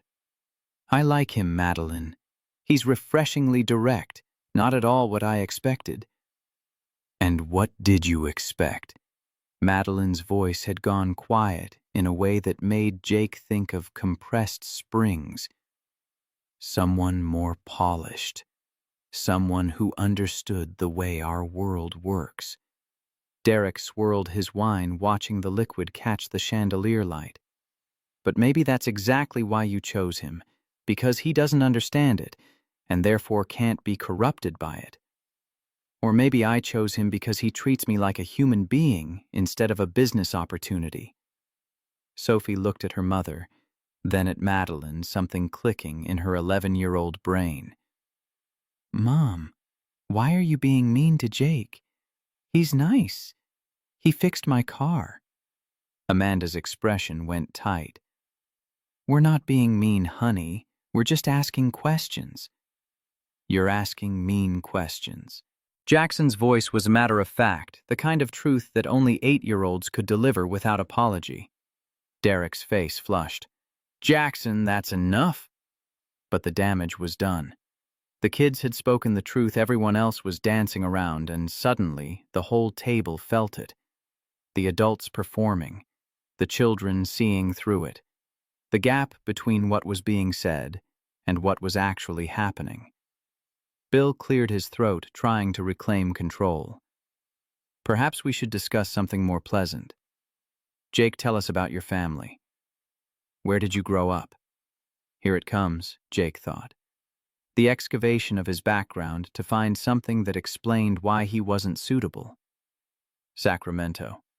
My parents died in a car accident on Highway 50 when I was 10. My uncle raised me. He was a mechanic, ran a shop there for 40 years before a heart attack took him 8 years ago. Jake delivered the information without emotion, facts stated cleanly. No siblings. Vanessa leaned back in her chair, wine glass held like a prop in a play she'd rehearsed. So you're quite alone. No family at all. I've learned to build family from people who choose to be in my life rather than people who share my DNA. How very modern. Charles murmured the word modern, carrying the same weight as unfortunate. Derek leaned forward, laser-focused now. 3 months, you said, and Madeline hasn't mentioned you once in our weekly calls. That's interesting. Tyler's eyes tracked between his father and his aunt. Sophie had gone very still. Jackson kept eating, but Jake could tell he was listening to every word. Maybe she wanted to keep something private for once, Jake said. Novel concept, I know. Or maybe she wanted to make sure you were worth mentioning before subjecting you to the Sterling family experience. Derek's smile was all teeth. We can be intense. I've noticed. The conversation turned Bill asking about Jake's growth strategy, Patricia inquiring about his business model, Amanda probing about how he planned to expand. Questions designed to expose the limitations of his ambitions to highlight the gap between his small Oakland shop and their empire built across California. Jake answered honestly. He had 3 employees. He had no expansion plans. He made enough to keep everyone paid and the lights on. Sufficient. Bill's fork paused halfway to his mouth. Not thriving, not growing, not building towards something larger. Sufficient is underrated. Jake set down his fork, meeting Bill's eyes directly. Not everyone needs to conquer the world, but everyone who's worth their salt wants to leave a mark. Bill's voice had gone hard. Legacy matters, Jake. What we build, what we pass on, that's what defines us. I think what defines us is how we treat people when we have nothing to gain from treating them well. Jake felt Madeline's hand find his knee under the table, warning or support, he couldn't tell which. Legacy is just another word for ego if it comes at the expense of human decency. The soup course was cleared in silence so thick it pressed against Jake's chest. The second course arrived, fish with sauce that probably had a name, and people ate mechanically aware of every eye on the table, every assessment being made. Then Amanda went for blood. Jake, let's be realistic for a moment. She set down her fork, giving him her full attention in a way that felt predatory. Madeline is successful, educated from a prominent family. She moves in circles where business and personal life naturally intertwine. Are you truly telling us that your little Oakland shop wouldn't benefit from her connections? That you haven't thought about how access to her network could change your business? Jake looked at her calmly. My little shop is exactly the size I want it to be. I don't need growth. I don't need connections. What I need is to do good work for fair pay and go home at night knowing I helped someone solve a problem. Madeline's connections don't factor into that equation. Then you're either a liar or a fool, Vanessa said bluntly. Everyone wants something. Everyone has an angle. You're just better at hiding yours. Madeline's hand on his knee tightened until her nails dug in through his slacks. Jake could feel her entire body vibrating with tension, could sense she was about 3 seconds from shattering. Or... Madeline's voice cut through the dining room like broken glass. She stood suddenly, her chair scraping against expensive hardwood. He's telling the truth, and you can't comprehend that because you've never met anyone who values integrity over advancement. Victoria's eyes widened. Derek's fork froze mid-air. Even Charles looked mildly interested for the first time all evening. "Excuse me," Vanessa's voice had gone dangerously quiet. "You heard me." Madeline was pacing now, her polished veneer cracking to reveal fury that had been building for years. "Lucas came here because I asked him to, not because he thought he'd gain something from our family, not because he's looking for business opportunities, not because he's trying to climb some social ladder you all seem to think everyone's desperate to ascend. He came because I needed help, and he's the kind of person who helps people when they ask." "Madeline, darling," Patricia began. "No, Mother." Madeline spun to face her. "You wanted honesty. Let's have honesty. I've spent this entire meal watching you pick apart a good man because he doesn't fit your narrow definition of acceptable. Because he works with his hands. Because he's from Oakland instead of Connecticut. Because he measures success differently than you do." She turned to Bill. "When's the last time you asked about my company? Dad actually asked, not suggested I sell it or go public or let you acquire it. When's the last time you celebrated my success without immediately comparing it to Derek's?" Bill opened his mouth, but nothing came out.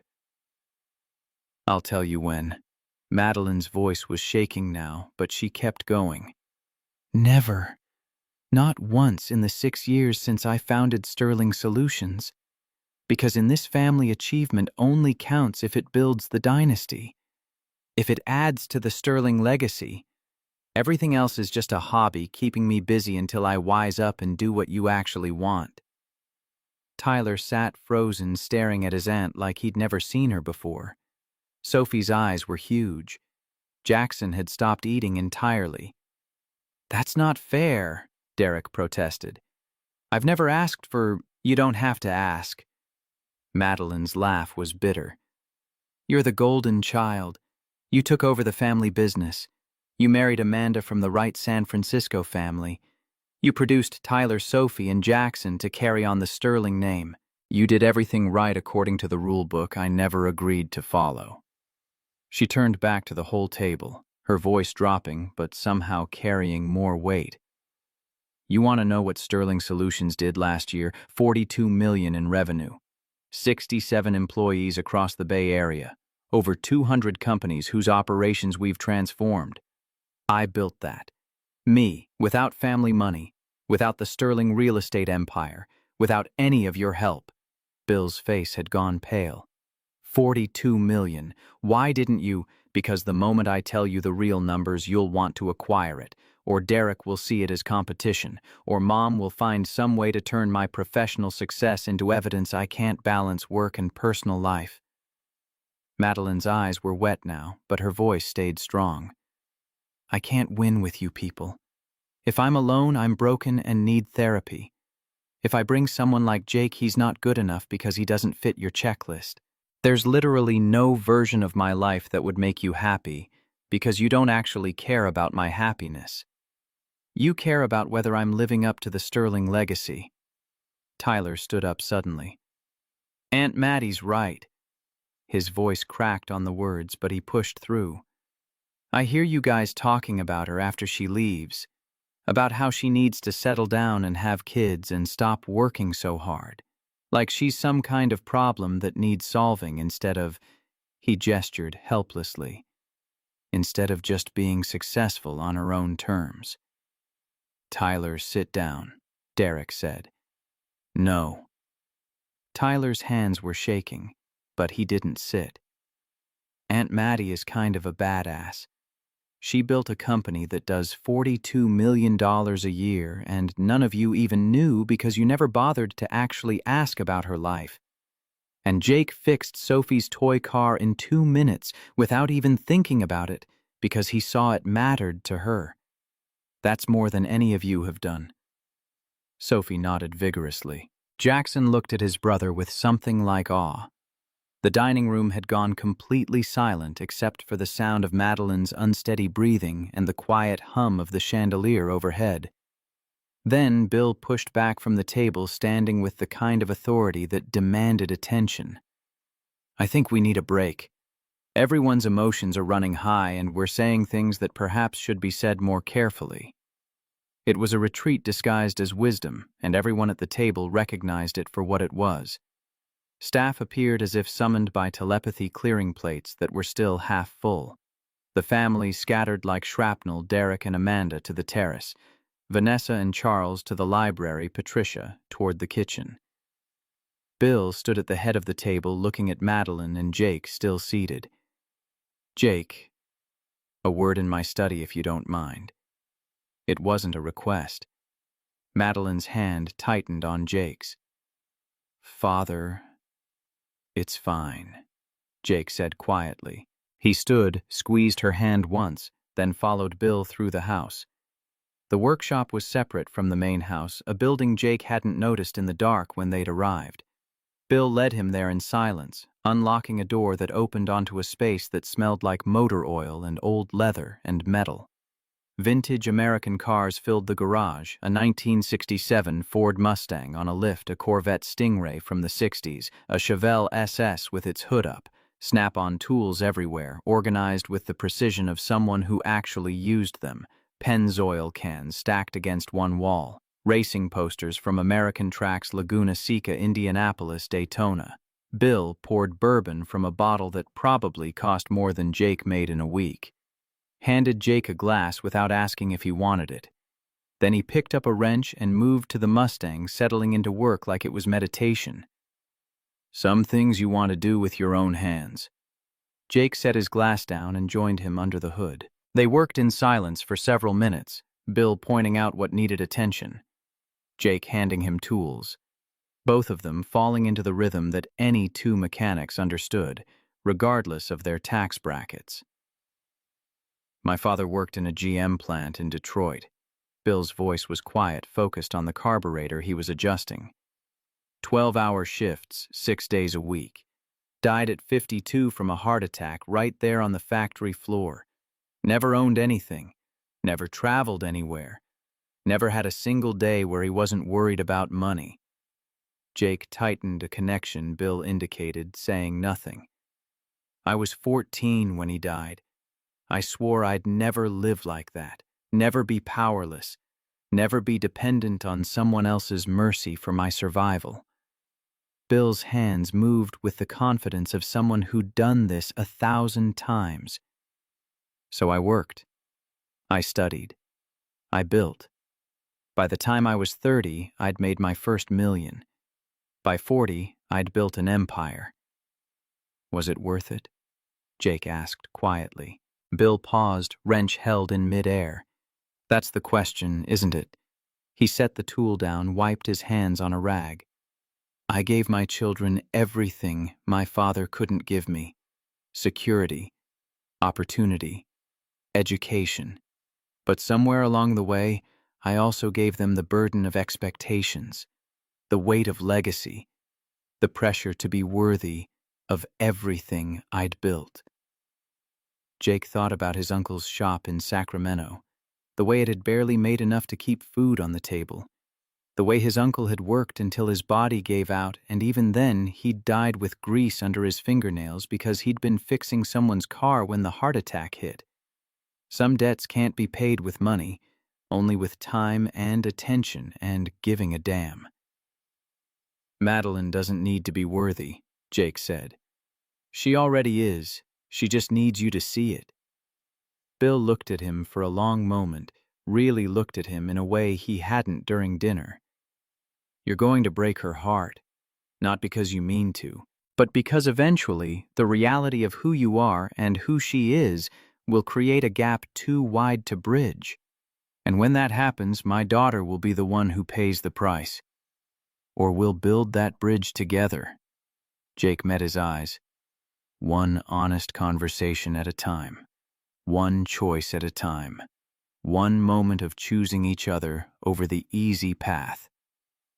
That's optimism talking. Optimism breaks eventually.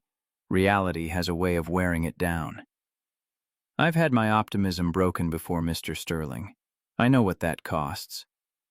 Jake thought about Emily, about the funeral in the rain, about 6 years of not letting anyone matter. But I also know that cynicism is just another kind of cowardice. It's easier to assume failure than to risk hoping for something better. Bill pulled a business card from his wallet, wrote something on the back with a pen from his pocket. My direct cell. If you ever need advice about loving stubborn women, call me. Not the office, not my assistant. Me. He handed the card over and Jake tucked it into his pocket. When Patricia and I got married, I had nothing. Her family, old Connecticut money going back to the Mayflower, thought I was trash from Detroit. They gave us 5 years before she'd come running back to Greenwich. Bill's voice had gone rough with emotion he was trying to hide. We've been married 42 years. You know what made the difference? What? She chose to believe in what we were building, instead of what everyone said we couldn't have.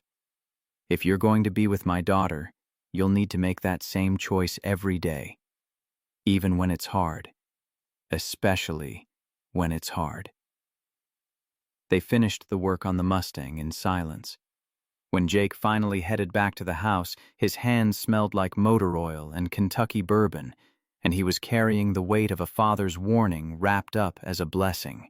He found Madeline in the garden, standing alone under lights that turned the cultivated landscape into something almost magical. She turned as he approached, and Jake saw tracks of tears on her face that she hadn't bothered to hide. Did he threaten you? A little? Did you deserve it? Probably. Madeline's lips quirked, despite everything. Good. You were pretty brutal at dinner. So were you. I know. She looked at her father through the workshop window visible working on his cars. I don't know what just happened. I've never said those things out loud before. Jake moved closer, close enough that he could see the exhaustion in her eyes. Maybe it was time. They stood there as night deepened over Napa Valley, two people who'd just blown up a family dinner and had no idea what came next. Madeline's phone buzzed. She glanced at it, then showed Jake the screen. Derek. We need to talk. Library. Now. Jake, want me to come? Madeline, no. This is something I need to do alone. She walked back toward the house with her shoulders squared like someone preparing for battle. Jake watched her go, then stayed in the garden for another 20 minutes, giving her space for whatever conversation was about to happen. When he finally went inside, he found Tyler sitting on the grand staircase, still in his dinner clothes, staring at nothing. You okay, kid? Tyler looked up, and Jake saw something in his 14-year-old eyes that looked way too old. Is it always like this? With families? Jake sat down beside him on the marble stairs. Some families, yeah. The ones who forget that being related doesn't automatically mean you understand each other. I've never heard Aunt Mattie talk like that. She's always so... Tyler gestured helplessly. So controlled. Sometimes control is just another word for surviving. Your aunt's been surviving for a long time. They sat in silence for a moment. Then Tyler said, My parents were talking after everyone left. They think you're going to break her heart. What do you think? Tyler looked at him with surprise, that same surprise from the basketball court, like adults asking his opinion was a foreign concept. I think you actually like her, not her money. You fixed Sophie's car without thinking about it. That's not something someone who's faking would do. From somewhere deeper in the house raised voices, not shouting, but intense. Jake couldn't make out words, but he recognized Madeline's voice and Derek's going back and forth like a tennis match. Sophie appeared at the top of the stairs in pajamas, rubbing her eyes. Are they fighting again? Talking, Tyler corrected, loudly. Same thing. Sophie came down and sat on Jake's other side, small and worried. If you love Aunt Maddie, why don't you just get married? Jake felt the question hit him square in the chest. 8 years old and cutting straight to the truth. It's more complicated than that, kiddo. Adults always say that. Jackson's voice came from behind them. The whole family was gathering on the stairs, now drawn by the sound of honest emotion in a house that usually ran on performance. But it's not. My friend Tommy's parents got divorced because his dad said things were complicated. Then his dad married someone else 6 months later. It wasn't complicated. He just didn't love Tommy's mom anymore. Jake looked at these 3 kids, Tyler trying to figure out what kind of man he wanted to be. Sophie watching everything with sharp eyes that missed nothing. Jackson speaking truth with the fearlessness that comes before the world teaches you to lie. Do you love Aunt Maddie? Sophie asked. The question hung in the air. From deeper in the house, the voices had gone quiet. Jake wondered if the conversation was over or if they'd just moved somewhere more private. Yeah, he said finally. I do. Then marry her, Tyler said, like it was the simplest thing in the world. That's what people who love each other do. Before Jake could respond, Madeline appeared at the end of the hallway. Her eyes were red, but her face was set with something like determination. She looked at Jake, surrounded by her nieces and nephew, all of them waiting for the next move in this family drama. Kids, it's late. Go to bed. They scattered reluctantly, Sophie hugging Jake before she went. Tyler nodded at him like they'd reached some understanding. Jackson waved. Then it was just Jake and Madeline in the hallway, and whatever had happened in that library was written all over her face. Derek apologized, she said, and her voice was hollow with shock. Actually apologized for comparing himself to me all these years, for making everything a competition I never signed up for. Jake stood walking toward her. That's good, right? I don't know. Madeline's laugh was unsteady. I've spent so long being angry at them that I don't know what to do now that they're actually listening. She looked up at him, and Jake saw fear there. Real fear. Not of her family anymore, but of something else. Something that had to do with the way Jackson's question was still echoing in his head. Do you love Aunt Maddie? Yeah, I do. And suddenly, Jake realized the danger he was in. This weekend was supposed to be temporary, a favor for someone who needed help, a chance to do something good and then return to his safe, simple life. But somewhere between fixing Sophie's toy car and defending Madeline at dinner and working on vintage Fords with a father who was learning to express pride without conditions, somewhere in there Jake had stopped performing and started meaning it. He cared about her, more than he'd cared about anyone in 6 years. More than felt safe. Madeline saw something in his face because her expression shifted, softened. Jake, we should get some sleep, he said, cutting her off before she could finish whatever she'd been about to say. It's been a long day. They walked upstairs together in silence, and when they reached their doors, the blue room and her room right next to each other, Madeline touched his arm. Thank you. For tonight. For saying the things I couldn't say myself. You said plenty. Only after you went first. She smiled, tired but genuine. Only after you made it clear that someone in that room was actually on my side. Jake looked at her. Really looked at her, this woman who ran a $42 million company but couldn't get her family to see her value, who'd walked into his Oakland shop desperate and alone, who'd just fought for herself in front of people who should have been fighting for her all along. "Good night, Maddie." "Good night, Jake." He watched her disappear into her room before heading into the blue room. The space felt different now, less like a hotel, more like the eye of a storm that was still building, because tomorrow there would be consequences for tonight's explosion.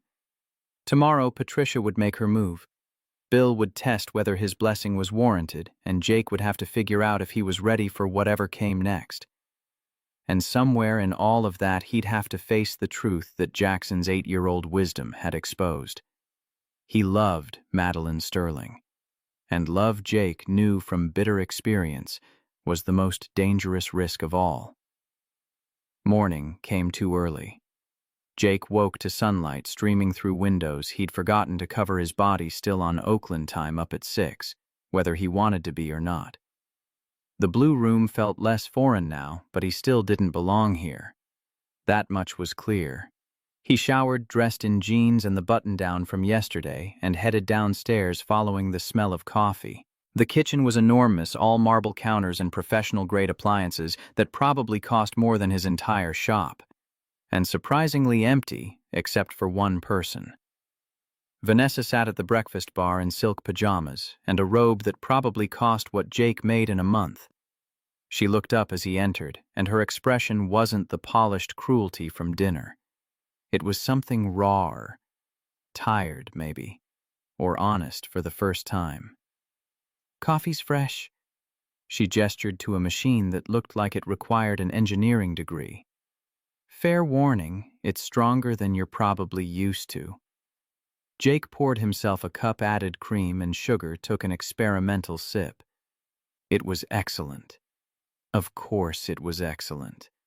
Everything in this house was excellent except the emotional temperature. "How'd you sleep?" Like someone who just survived a hostile interrogation. Vanessa laughed, real laugh, not the performative version from dinner. "Yeah, we weren't exactly subtle, were we?" Jake settled onto a stool across from her. "Is there a reason you're talking to me like a human being this morning, instead of dissecting my net worth?" "I've been thinking about what you said last night. About us loving the version of Maddie that fits our expectations more than the version that exists." She took a long sip of her coffee. "That bothered me." "Good. It should. Don't push it." But her tone lacked real heat. "I called my sister a lot of things over the years. Stubborn, difficult, too independent for her own good. But I never once considered that maybe those weren't flaws. That maybe she was just refusing to be someone she's not." Jake waited, sensing there was more coming. "I married Charles because he was exactly what my family wanted. Old money, New England connections, impeccable lineage from families that came over on the actual Mayflower. It was the smart choice, the strategic choice." Vanessa stared into her coffee like it held answers.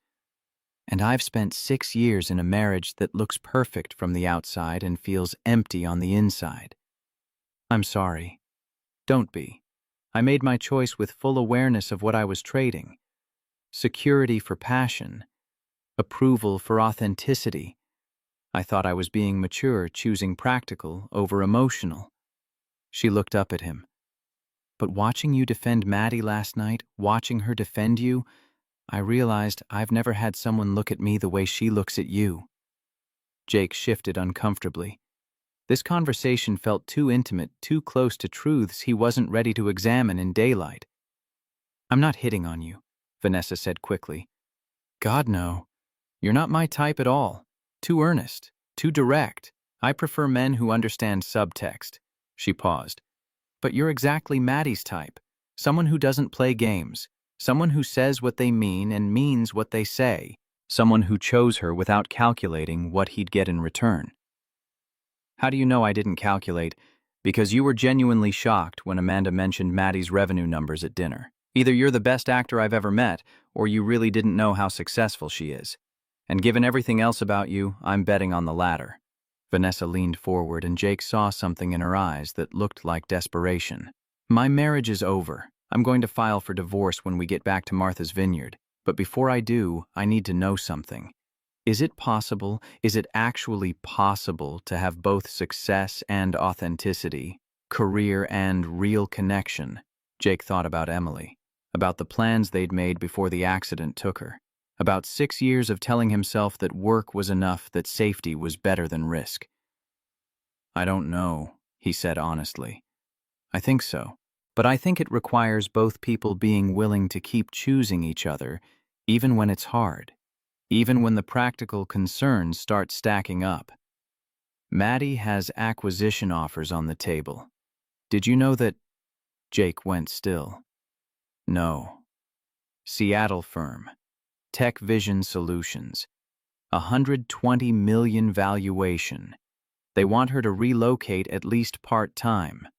Possibly permanent, depending on how integration goes. Vanessa watched his face carefully.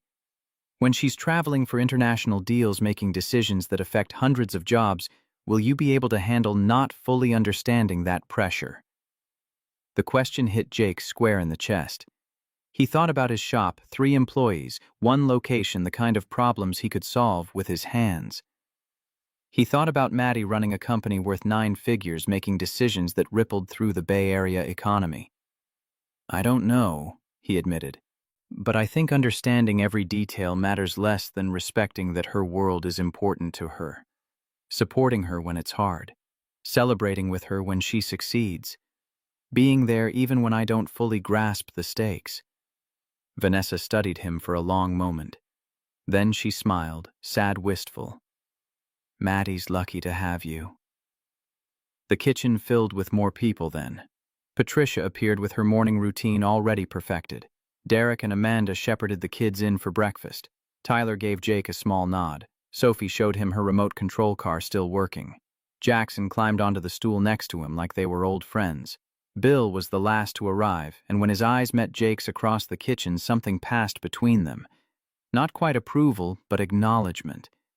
The beginning of respect. Breakfast became organized chaos, staff bringing food, kids chattering about what they wanted to do today, adults making plans to avoid yesterday's minefield. Patricia touched Maddie's arm as coffee was poured.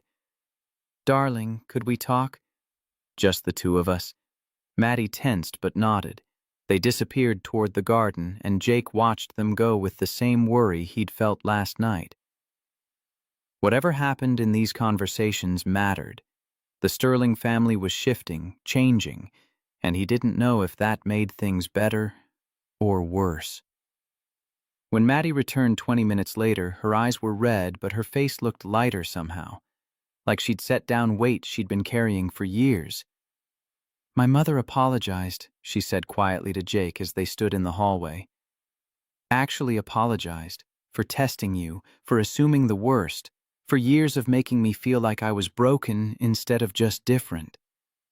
That's good, right? I think so, I'm not sure.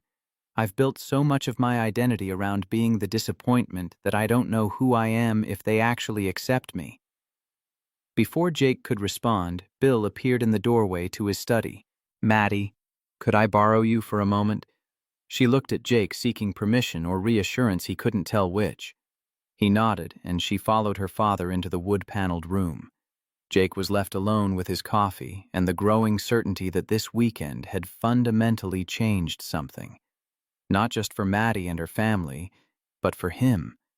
He'd walked in here planning to help someone survive 3 days and then return to his safe, simple life. But Jackson's question kept echoing in his head. Do you love Aunt Maddie? Yeah, I do. And that changed everything. The rest of the weekend passed in a strange limbo. The Sterlings were trying awkwardly, imperfectly, but genuinely trying to be a family instead of a performance troupe. Derek asked Maddie about her company with actual curiosity. Patricia complimented her daughter without immediately adding a criticism. Bill showed Maddie his workshop and talked about his own father with a vulnerability Jake hadn't seen at dinner. Tyler asked Jake if he could come work at the Oakland shop next summer. Sophie showed everyone her fixed car at least 15 times. Jackson declared that Jake was his new favorite person and followed him around like a puppy. Sunday afternoon arrived with the bittersweet quality of endings. The family gathered in the driveway for goodbyes that felt different than Jake expected. Real hugs instead of air kisses. Genuine promises to stay in touch. Tyler shook Jake's hand firmly. Sophie made him promise to teach her how to fix things. Jackson announced that when Jake and Maddie got married, he wanted to be the ring bearer. Bill pulled Jake aside one last time. My daughter's going to make a decision about those acquisition offers soon. Maybe not this week, but within the year. When she does, her life will change dramatically. She'll need someone who can handle that. I understand. Do you? Bill's eyes were sharp. Because loving someone means supporting their growth even when it complicates your life beyond recognition. Jake thought about that as he and Maddie drove away from the estate Napa Valley Vineyards, giving way to hills, giving way to the freeway, back to Oakland. They were quiet for the first hour, both processing everything that had happened. Finally, as they crossed the Bay Bridge with the San Francisco skyline visible in the distance, Maddie spoke. I need to tell you about the acquisition. Jake's chest tightened, but he kept his voice steady. Okay. Leading offer from a Seattle firm. Tech Vision Solutions. $120 million valuation. They want to acquire Sterling Solutions, keep me on as CEO for 3 years, but... She paused. Relocation required. At least part-time. Possibly permanent. The number was so big it felt abstract. $120 million. That was Jake couldn't even process what that meant. Okay, he said again. Okay. Maddie glanced at him surprised. That's all you have to say. What do you want me to say? That I'll ask you not to take it. That I'll guilt you into choosing our relationship over your career. Jake kept his eyes on the road ahead. I won't do that, Maddie. I can't be the reason you don't reach for something you worked your entire life to achieve. But what does that mean for us? It means we have a decision to make, both of us. You need to decide if the acquisition is worth the changes it'll require. And I need to decide if I'm willing to build a relationship that might involve distance and complexity I didn't anticipate. He looked at her briefly before returning his eyes to traffic. But Maddie, we're not there yet.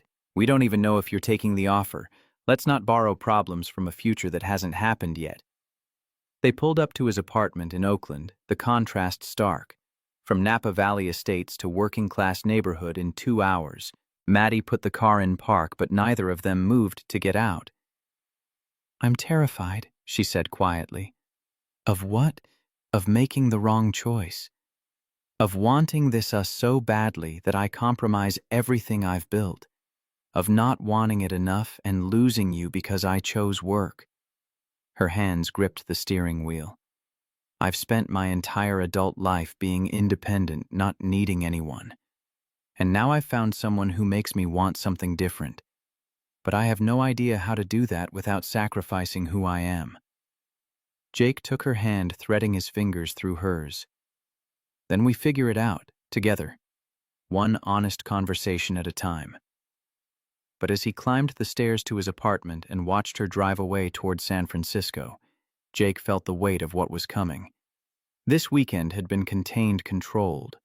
Real life was messier, more complicated, full of practical concerns that love didn't automatically solve.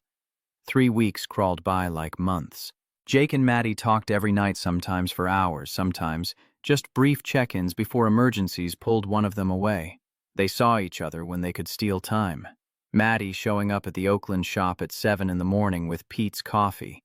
Jake driving to her San Francisco office at 11 at night when she texted that she was overwhelmed. They had their first real fight in week 2. Jake had scheduled a fishing trip to Lake Tahoe planned for months with Tony and Marcus. The same weekend, Maddie had a client crisis that required all hands on deck. She called Friday morning voice frantic, asking if he could cancel. I can't just bail on them, Jake said, already feeling guilt creep in. So you're choosing a fishing trip over me? That's not fair. This was planned before we even met. And this client represents 15% of my revenue. If I lose them because I can't give them my full attention, they'd both said things they regretted, hung up angry, spent a miserable day apart before meeting at a Blue Bottle Coffee in Oakland the next morning to repair it. I'm sorry, Maddie said. I can't expect you to be constantly available just because my work is unpredictable. And I'm sorry for making it sound like your emergency wasn't important. Jake reached across the table. We need a better system. They created an shared Google Calendar, emergency codes versus normal requests, boundaries that protected both their work and their relationship. It wasn't perfect, but it was honest. In week 3, Jake got an offer that tested everything. Tony walked into his office carrying a contract, his expression unreadable. Boss, you need to see this. Fleet maintenance contract from Tech Vision Solutions. 80 vehicles across the Bay Area. Premium rate. 3-year guarantee. Jake read the numbers and felt his stomach drop. $300,000 a year. Triple his current revenue. Enough to hire 10 more mechanics, expand to a second location in Berkeley or Hayward, transform his business from small shop to legitimate operation. The catch? Jake asked, because there was always a catch. 24/7 availability. Someone on call always for their Seattle executives visiting the Bay Area. They're demanding, but the money... Jake looked at Emily's photograph on his desk. Then at his phone, Maddie's last text visible. Miss you. Board meeting in SF ran late. Call when you can. He thought about 80-hour weeks, hiring people he didn't know, managing instead of fixing, becoming exactly what he'd never wanted to be, losing what made Morrison's auto repair his. Tell them no. Tony stared at him. Boss, do you understand what you're... I understand exactly what it is. Jake set the contract down. A trap dressed up as an opportunity.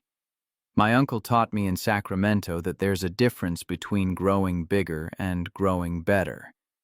This is bigger, but it's not better. You're turning down 6 figures because of Maddie. I'm turning down 6 figures to protect what matters. I spent 6 years building walls so high nothing could hurt me. Then Maddie walked through my door and reminded me what it feels like to care about something beyond just getting through the day. Jake looked at Emily's photo again, feeling like he was finally honoring her memory instead of hiding from it. I'm not trading that for a fleet contract. 4 weeks after the vineyard weekend, Maddie called at 8 in the morning. Her voice sounded strange, nervous, excited, terrified all at once. I need to see you. Can I come by the shop? An hour later, she walked through the door carrying 2 coffees from Phil's. Jake was under a Ford Explorer, but he rolled out immediately, wiping his hands on a rag that was beyond saving. What's wrong? Nothing's wrong. She was pacing, unable to stand still. I told the Seattle firm, no. Jake went very still. What? I turned down the acquisition. All of them, actually. Tech Vision, the Boston Group, everyone. I'm keeping Sterling Solutions. Maddie, that was $120 million. I know what it was. She stopped pacing, faced him directly. And I know what everyone will think. That I'm crazy. That I threw away the opportunity of a lifetime. That I let fear or you make my decision for me. Did I? No. She took his hands, and Jake felt how badly hers were shaking. I turned it down for me, because I finally figured out what success actually means to me. I built Sterling Solutions to prove I didn't need my family's empire. The acquisition offers proved that. I won. But accepting them would have been about proving something else, that I could play in the big leagues, become what my father wanted. Her voice was shaking now, but she kept going. I don't want to spend the next 5 years building someone else's vision. I don't want to relocate to Seattle or travel 3 weeks out of 4. I want to keep running my company on my terms, helping Bay Area clients, employing people I actually know. And I want to build a life that has space for you in it, Jake. Not as an afterthought, but as a priority." Jake pulled her into his arms and felt her cry against his shoulder, relief and terror and the weight of a choice that couldn't be unmade. "Are you sure?" he asked quietly. "Really sure? I'm terrified I'll regret it, but I'm more terrified of waking up in 10 years having built an empire I don't care about while losing everything that actually matters." They stood like that for a long time, Tony and Marcus, pretending to work on the other side of the shop, but definitely listening. When Maddie finally pulled back, she was smiling through tears. "I have another idea, something we could build together." 8 months later, Jake and Maddie stood outside a shop in Sacramento, the city where Jake's uncle had fixed cars for 40 years. The building was modest, the neighborhood working class, the sign above the door, reading Garcia Auto Repair, a Morrison Foundation shop.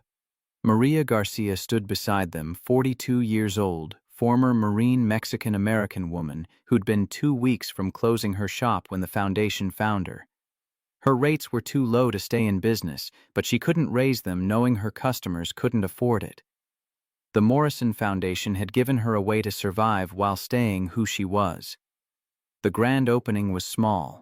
Families with old cars lined up, people who'd been quoted impossible prices elsewhere, who needed reliable transportation to get to jobs that barely paid rent. Maria's 2 new employees stood with her in clean uniforms, ready to work. Jake watched Maria diagnose a problem for an elderly woman with her teenage grandson, and he felt something profound shift in his chest. This was what purpose looked like. Not just maintaining his small Oakland shop, but expanding the impact of his values, building something that would outlast him. Maddie stood beside him, her hand in his. She'd restructured Sterling Solutions over the past 8 months, hired a COO, promoted key employees, implemented systems that let the company run efficiently without requiring her constant presence. She ran the Morrison Foundation, now handling fundraising and organization, while Jake vetted mechanics and established quality standards.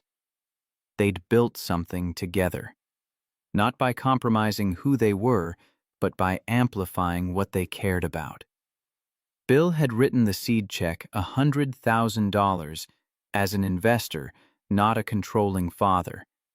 Patricia had joined the board, bringing connections to Bay Area philanthropic organizations. Derek had helped with legal structures.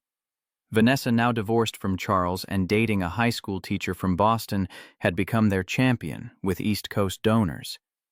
The Sterling family had transformed. Not perfectly, there were still moments of old patterns creeping back, but genuinely. They'd learned to value authenticity over achievement, connection over competition. As the sun set over Sacramento, Jake and Maddie drove back to Oakland. She'd moved into his apartment 3 months ago, kept her place in San Francisco as an office, but home was above Mrs. Chen's restaurant. Home was where they built their life together. "You know what today was?" Maddie said as they crossed the Bay Bridge. "The first time in my life I've built something that matters more than the revenue numbers. How's it feel? Terrifying and perfect at the same time." They pulled up to the apartment, and Jake saw what he'd been hoping for, a package outside the door. Inside was a ring, simple American-made, exactly right. 3 years to the day after Maddie had first walked into his shop, Jake drove them to Napa Valley. The Sterling family wasn't there. He'd arranged that with Bill, just the 2 of them retracing the journey that had changed everything. They walked through the vineyard rows where Bill had given his blessing, sat on the terrace where they'd had the scary conversation about whether they could make it work, stood in the garden where Maddie had finally stood up to her family. As sunset painted the valley in gold and amber, Jake took her hands. "3 years ago, you walked into my Oakland shop and asked me to pretend to be your boyfriend for 1 weekend. You said you needed someone real." Maddie was already crying. "I remember." Jake pulled out the ring box, got on one knee. "I'm not asking you to pretend anymore. I'm asking because you're the person I want to choose every day. Because you taught me that caring about someone is worth the risk. Because building a life with you messy and complicated and beautifully imperfect is the best thing I've ever done. Madeline Sterling, will you marry me? Yes. God, yes. 6 months later, they married in Napa Valley. The ceremony was outdoors, vineyard backdrop string lights, sunset timing perfect. The guest list mixed family in formal wear with mechanics in suits they'd clearly rented for the occasion. Maria Garcia and her team from the Sacramento shop sat in the third row. Tyler, Sophie, and Jackson served as junior groomsmen and flower girl. Vanessa stood as maid of honor with her new boyfriend David, the high school English teacher, who loved her for herself instead of her pedigree. Tony, Marcus, and Jenny from Jake's Oakland shop sat in the front row wearing expressions of fierce pride. The vows were personal, honest. Maddie, I promise to keep choosing you. Every single day, even when it's hard. Especially when it's hard. I promise to be your wrecking ball when your walls go up and your safe place when they come down. I promise to build a life with you that's measured not by what we accumulate, but by who we help and how we love. Jake, I promise to let you in. To trust that being seen is safer than being protected. I promise to choose authenticity over achievement, connection over control. I promise to build a life with you where success means waking up and knowing we matter to each other more than we matter to the world. At the reception, Bill stood to give a toast. His voice was thick with emotion Jake had never heard from him before. 3.5 years ago, my daughter brought home a mechanic from Oakland, and I thought she'd lost her mind. A man with grease under his fingernails, no interest in wealth or status, completely unimpressed by everything we'd spent our lives building. I was wrong. He paused, gathering himself. Jake didn't need to be impressed by what we'd built because he understood something we'd forgotten. My father taught me in Detroit that a man's worth is measured by his paycheck. I built an empire believing that lie. Jake taught all of us in one weekend that a man's worth is measured by what he does when nobody's watching, by who he helps when there's nothing to gain. Bill raised his glass. To Jake, who taught us to see clearly. To Maddie, who had the courage to demand better from all of us. And to the life they're building together, one honest choice at a time. Tyler stood spontaneously. I just want to say Jake gave me a summer job at his Oakland shop last year. And he taught me that working with your hands isn't something to be embarrassed about. It's something to be proud of. So, thanks, Jake, for showing me what real work looks like. The foundation mechanics from Sacramento, Los Angeles, Portland gathered around Jake afterward. Because of you, we're helping people across California. That matters. 10 years later, Jake and Maddie returned to the Napa estate with their daughter Emma, 7 years old, with dark, curly hair and her father's eyes. They walked through the vineyard where their story had unfolded, Emma skipping between them. Grandpa Bill says you're a hero, Daddy. Jake caught up to her. I'm not a hero, sweetheart. I just show up and do what needs doing. Grandma Patricia says that's what heroes do. They show up. The Morrison Foundation now supported 23 shops across 5 western states, California, Oregon, Washington, Arizona, Nevada. Thousands of families helped. Hundreds of mechanics mentored. Jake still ran his original Oakland shop now with 5 employees. Half his time went to fixing cars, half to mentoring shop owners across the region. Sterling Solutions thrived under Maddie's balanced leadership. She'd built exactly what she wanted. Successful company on her terms, meaningful foundation, work life that had space for family. The Sterling family gathered on the terrace, the same location where Jake had first faced their hostile judgment. But the atmosphere was completely different now. Bill and Patricia held hands, genuinely affectionate. Derek and Amanda had renewed their vows after marriage counseling. Tyler was home from UCLA grad school, still working summers at Jake's shop. Sophie was studying social work at Berkeley, inspired by the foundation. Jackson, 18 now, was applying to Jake's mentorship program because he wanted to be a mechanic. Vanessa sat with David and their 2 kids, genuinely happy in a life built on authenticity instead of aristocratic performance. After dinner, Emma tugged Jake and Maddie's hands. "Tell me the story again. How you met." They'd told it dozens of times, but it never got old. They sat with her on the terrace overlooking the vineyard. "A long time ago," Maddie began, "Mommy needed help. She was scared her family wouldn't understand her. So she walked into a shop in Oakland and asked a stranger for help. And Daddy said yes," Emma finished. "That's right. Not because I had to, not because there was anything in it for me, but because someone needed help, and showing up for people who need help is what matters most." Emma looked serious, processing. "Is that why you and Mommy help people with their cars through the foundation?" "That's exactly why. Because everyone deserves help. And the greatest wealth in the world isn't money or success or anything Grandpa Bill used to think mattered." "What is it?" Jake and Maddie answered together. "Showing up when you have nothing to gain." Emma considered this. "I want to show up for people too, when I grow up." Jake pulled her close, tears in his eyes.